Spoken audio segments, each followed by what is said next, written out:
The state opposition has slammed the Andrews government for not fighting to save hundreds of jobs at Hazelwood. It comes as the Premier today visited the site as the last of the generators was switched off for good. As the final two generators were switched off, the realisation kicked in. No longer will smoke seep from these stacks. Now today's a sad day. The rest of this week will be really very, very emotional. It is a sad period in the history of this region. It is the end of an era for those workers. Today will be etched in history as Hazelwood Power Station stops generation today. The war of words between the state government and the opposition only heated up as the giant towers began to cool down. The fact that the Premier of the state is but a kilometre away, taking some pride in flicking a switch to shut down a quarter of our state's electricity generation is really quite disgraceful. The opposition slammed the Premier for his secret meeting with 100 workers behind closed doors. No one is stronger. This community will never be stronger by so-called leaders running around criticising and bagging the Latrobe Valley, talking the Latrobe Valley down. With just 2 days until half of the station's workforce clocks off for the final time, the blame game continues. So whilst Daniel Andrews and his government might blame the company, the firm belief in this community is that Daniel Andrews and his government have conspired to help the closure of Hazelwood Power Station, and for that he should be condemned. Rachel Cocard, Win News. 24 new jobs at Latrobe Valley Enterprises were announced today by the Employment Minister. The news wasn't as good for Hazelwood workers, Wade Noonan conceding it could be months before the worker transfer scheme is rolled out. The region's largest employer of people with a disability will soon add another 24 full-timers to its ranks. Minister for Employment Wade Noonan today announced a $950,000 expansion for Latrobe Valley Enterprises. Importantly, it will give an opportunity for some to access the workforce. But the outlook wasn't as bright for Hazelwood workers about to lose their jobs. Mr Noonan conceded there was yet to be a single beneficiary of the state government's worker transfer scheme. No, there hasn't. It'll be a little while before the jobs will be advertised. The plan involves pooled redundancies across the region's other power generators to make way for at least 150 Hazelwood workers. But as the final unit shut down today, the scheme was still months off. I think we'll probably see over the coming months these positions become available, particularly in the first instance at AGL. By the time the offers start coming in, the labour pool may have thinned out. There's certainly not a lot locally. I've been looking down in Melbourne and also interstate, and the prospects for my family to be able to remain here is looking pretty slim. As for transfers, workers are still in the dark. No one knows the logistics at the moment. No one knows when, no one knows how many. I'm not banking or hanging my hat on getting a transfer job. Sam Darroch, Win News. Good evening. Victoria has officially lost almost a quarter of its electricity supply after the Hazelwood Power Station was finally turned off. The massive shutdown leaves around 700 workers in the Latrobe Valley without a job. More from Dougal Beattie. An early morning arrival as the Premier and ministers entered Hazelwood.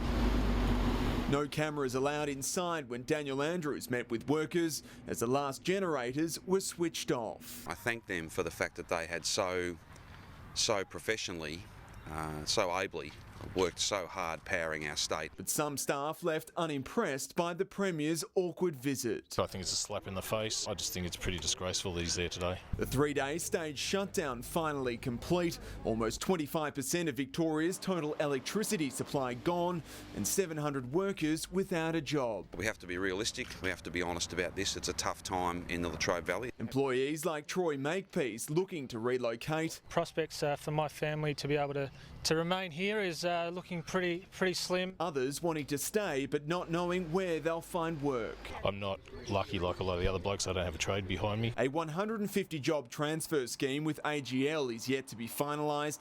The opposition claims the government could have done more. We cannot have a situation where the second biggest state in Australia is now potentially facing brownouts and blackouts next summer because we don't have electricity supply. But the Premier maintains Victoria will remain a net exporter of electricity. Hazelwood workers will walk off the site for the last time on Friday when the business formally shuts down, bringing an end to an era of more than 50 years power production in the Latrobe Valley. Dougal Beattie, 9 News. Hundreds of Hazelwood power station workers are facing an uncertain future after its last 2 generating units were shut down today. The Latrobe Valley is already grappling with high unemployment, and as Francis Bell reports, some workers say they'll have to leave the region to find a job. Peter Ellerington has 2 more shifts as a unit controller at Hazelwood before his 28-year career grinds to a halt. It's been a tough week. It's pretty devastating. It's been hard to watch what's been going on. 750 workers will lose their jobs when the coal-fired plant is officially switched off on Friday. As the last 2 generating units were shut down today, the Premier addressed a private meeting of union leaders and a select group of about 70 workers. I thank them for their service and I thank them for the contribution that they have made to the prosperity of our state. To me, it's a bit of grandstanding, I don't know if gloating's the right word. I just think it's pretty disgraceful that he's there today. This Premier said he'd fight for every Victorian job. He hasn't fought for Hazelwood jobs. Many of those losing their jobs this week are pinning their hopes on a deal to transfer about 150 Hazelwood workers to the nearby Loy Yang A power station, filling positions created by early retirements. But uncertainty remains, with the deal yet to be finalised. No one knows the logistics at the moment. No one knows when, no one knows how many. Loy Yang A operator AGL is waiting for a tax office ruling on its request for favourable tax treatment for workers who volunteer for early retirement. I think we'll probably see over the coming months these positions become available. This is not easy. It's not easy at all. It's never been done before. The Premier insists further job opportunities will be created from the government's $266 million Latrobe Valley transition package. Francis Bell, ABC News, Morwell. After 50 years of supplying Victoria with electricity, the Hazelwood power station has shut down. And the Premier was today accused of trying to fly under the radar after holding a secret meeting with workers. State political reporter Matt Gallant has more. The Premier was whisked into the doomed Hazelwood power plant for secret meetings with workers about to lose their jobs. I went with workers today and at their request, their unions and their request, it was not a media event. I thought it was appropriate for me to speak to them directly. It raised accusations Daniel Andrews is busy spinning as the people of the Latrobe Valley face an uncertain future.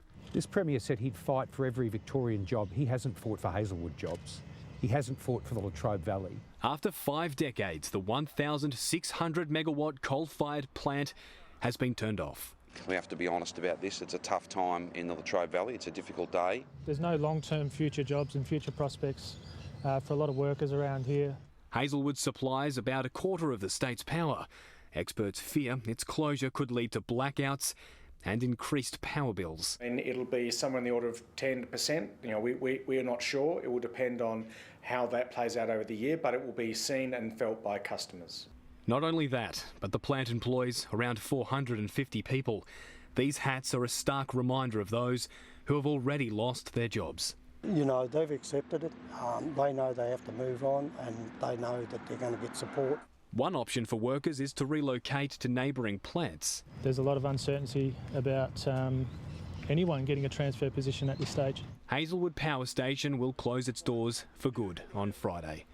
Matt Gallant, 10 Eyewitness News. 750 workers in the Latrobe Valley are out of a job tonight. The Hazelwood Power Station's generators have been turned off after half a century of providing electricity to the state. And the Premier was caught out trying to give the employees a secret farewell. The Premier's office tried to keep the farewell visit a secret, but Daniel Andrews was easy to spot as he arrived at Hazelwood for a private meeting with union reps and the workers facing the unemployment queue. After the Premier left through the back gate, some workers condemned the visit as a political stunt. To me, it's a bit of grandstanding, I don't know if gloating's the right word, but to be here when the final switch is turned off is just a little bit convenient for me. But others praise the visit, a politician at a closure, not an opening. I just want to thank them for their efforts over the years because they did power Victoria. He assured them that they won't be left behind, they won't be forgotten. But they will be looking for jobs. After 53 years of supplying power to Victoria, the last of the 8 generators was shut down at 4 p.m, meaning 750 direct employees and subcontractors are out of work. Opposition politicians circled the area. This Premier said he'd fight for every Victorian job. He hasn't fought for Hazelwood jobs. He hasn't fought for the Latrobe Valley. The Premier flagged a number of job creation announcements over the next few months. Today's a sad day. The rest of this week will be really very, very emotional. The workers hanging up their hard hats for the last time. Very sad for all those who've worked here for decades. Many wondering if Hazelwood will be the last coal-fired power station to close. Brendan Donohue, 7 News. Now to the end of an era. Victoria's Hazelwood Power Station today shut down its last 2 generators after more than half a century supplying cheap, reliable electricity. The decision by Hazelwood's French owner to walk away was an economic one, with the company announcing plans to step away from coal. In Australia, it's sparked a national debate about our future energy supplies. James Oaten takes a look.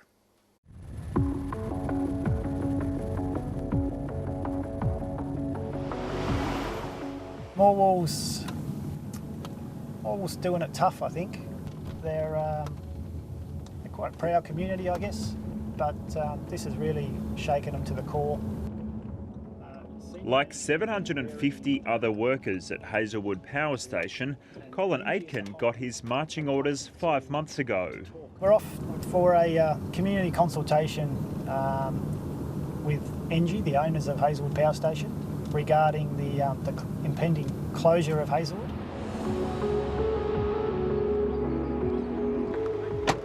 Locals have taken up a rare opportunity to hear from the power plant's managers. It's a big turnout. I'd like to acknowledge, and really personally acknowledge, my sort of understanding and acceptance of the impact the closure decisions had on our people and the wider community as a whole. I want to assure you that the decision itself was not made lightly by the ENGIE board. But the company's message was a hard sell. That's not right. It's absolutely lit this community absolutely flat dumbfounded what's going on. It's just, you've cut it off at the socks. You had an obligation and a right to shut this down in stage form. We understand your anger, we understand that you're not happy, and you're not the only one. I'm representing thousands. For years, speculation about Hazelwood's looming closure circulated due to its ageing infrastructure. But the workers we meet at a bar next door to the conference room tell a different story. How long did you think Hazelwood would be around for? 2025, that's been the word. That's what's on the nose, like we thought that we'd have till 2025 at least, I did my finances around that. The workers say all staff employed at Hazelwood, even the most recent brought in 3 years ago, were led to believe the plant would stay open until at least 2025.